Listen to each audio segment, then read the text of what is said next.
because people will only judge you according to their own abilities. If they can't do it for them, they gonna say you can't do it. If they are afraid for themselves and they curl up in the corner, then they gonna be afraid for you. True story right here. I saw this guy. One day I was walking. I was actually in the mall and I saw this dude, and he was on the ground, but it was a wheelchair like right behind him. It was a wheelchair right behind him. This was a few years ago.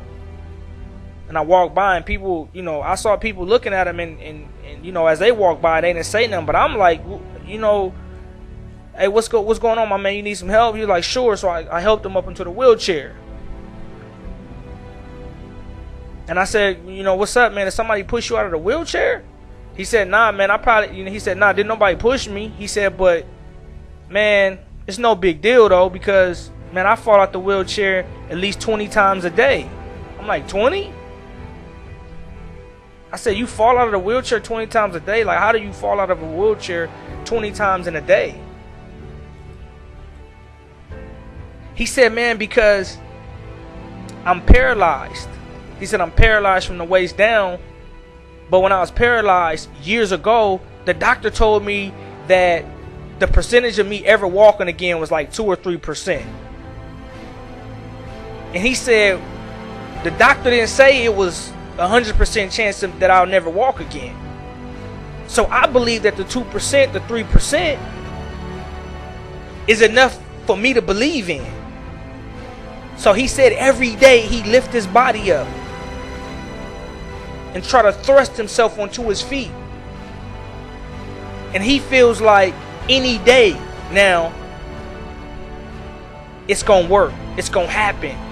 He don't care who don't believe. He don't care about the 97% of his chances that's saying he can't do it. He don't care about the people that look at him, that walk by him, because one day he feels like he's gonna be able to get up and he's gonna walk. And then he's going to be able to pick up that wheelchair, put it in his car, and probably go donate it to another hospital. Because one day he ain't going to feel like he going to need it. But we sitting up here with 2 legs that's full of life. And we ain't going to get up and walk nowhere. We ain't going to get up and run. We ain't going to get up and jog.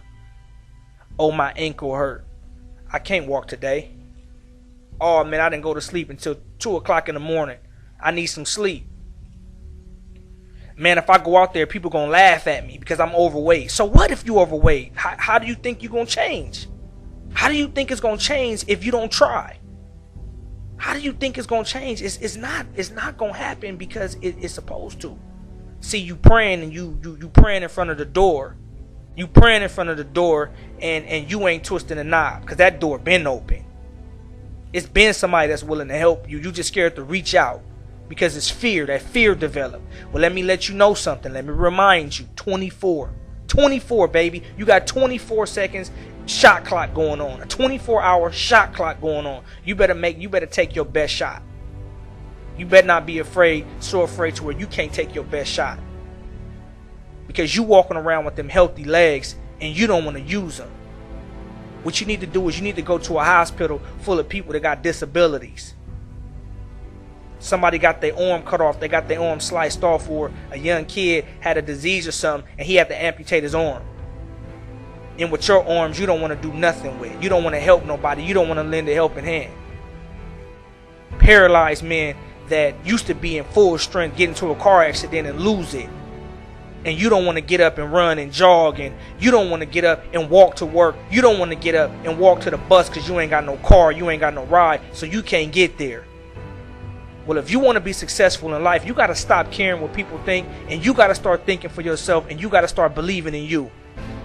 I challenge everybody out there that's listening, in the crowd, and everybody that's going to listen when this thing get put on the internet. Go look at yourself in the mirror and start declaring stuff over your own life. Start telling you what you going to do. Because 9 times out of 10, you will break a promise that you make to me. You will break a promise that you will make to your mom and your dad. You will break a promise that you make to your kid. Because you could lie to them and get away with it. You could lie and then hide. You could lie in their face and then hide. But at the end of the day, at the end of the night, when all of the lights is turned off, the TV is turned off, and it's just you in that bed, the thoughts that you have, the promises that you made, and God listening to your thoughts, to the thoughts that you're about to think, you can't lie. You can't lie to yourself because only you know. So I challenge you to go look in the mirror, look at yourself, and evaluate your own self, and then start declaring, today is my day. Today I'm going to get up and today I'm going to do it. I wasted 20 seconds. I got 4 seconds left. I got 3 seconds left. I got 2 seconds left. And you already know MJ is the king of taking the last shot on that court. If it's 1 second left and we down by 3 at least, anything is possible. We can make that shot. If it's 1 second left, if we got enough for one shot and we only losing by 3 or less, you still got a shot to win. And if you ain't dead, you still got a shot to win. So lift yourself up, look yourself in the mirror, and make a promise to yourself. Not that you're going to do something for 30 days. Make a daily challenge to yourself. Today, we not going to care what nobody say. We not going to care what nobody think. If you haven't fell out of the wheelchair more than 20 times in a day, you haven't failed enough. You haven't fell out of that wheelchair enough. That's what that man in that wheelchair told me. He said, if I don't try at least 20 times in a day, then I feel like I probably missed out on my opportunity. He said, because if it's going to take me 100 times to fall out of this wheelchair before I start walking, then it's worth it when I walk. It's worth it once I start doing it. So you may feel like, man, I'm killing myself, man. I'm hurting myself. What does that matter, though? What does that matter? Because later on in that book of Romans, I read, it says, for I reckon the struggles and the hard times of this present day won't even be able to be compared to the glory that's going to be revealed in you in the end. So you think life is super hard right now. You think it's just the most hardest thing. But as hard as it get, if it got 10 times harder, and it's already on like the millionth notch, just to think the blessing that's going to happen in your life if you just try, if you just keep going, if you don't give up. Just a thing. The blessing ain't even going to be able to be the pain ain't going to even be able to be compared to the blessing that comes in the end. Man, that's powerful. So what if some don't believe? So what if some don't believe? Does that make the plan that God has for your life of any less effect? Does that affect anything that's going on in your life if they don't believe? Man, if you got somebody in your life that you're trying to hold back, man, push them forward. Push them. Tell them to go succeed. If it's somebody that you holding back, man, push them. If somebody that's holding you back, let them go.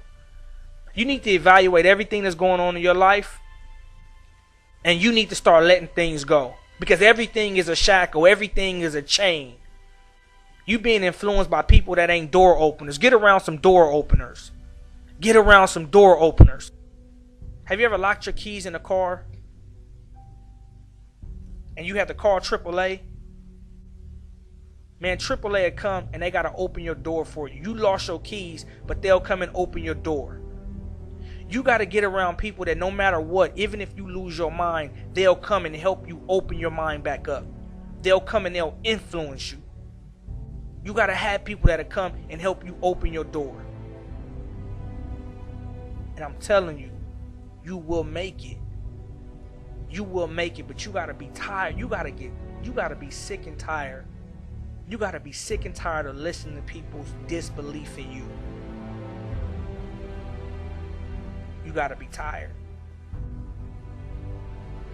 You got to be tired. So what if some don't believe? Does that make the word of God of any less effect? God forbid. So let God be true and everybody else a liar. So when you stand on a mountain, you stand on a pedestal, Don't call them liars. Try to pick them up though. You know, because then at that point they'll believe in you. They'll believe in you. Don't be cocky. Don't be big-headed when you make it. Be appreciative. Don't tell people I told you so, but just go back and help them and say, look, man, I did it. Now you could do it too. Even though you didn't believe in me, I'm going to come back and I'm still going to believe in you. Because we was on the same path. Don't you hate when you're on the same path with somebody and then they succeed, but you don't because you quit? You start running 3 miles with somebody, you stop at 1.5 miles, and then they finish the 3 miles, and then they come back and get you. Man, don't be afraid. So what if something don't work?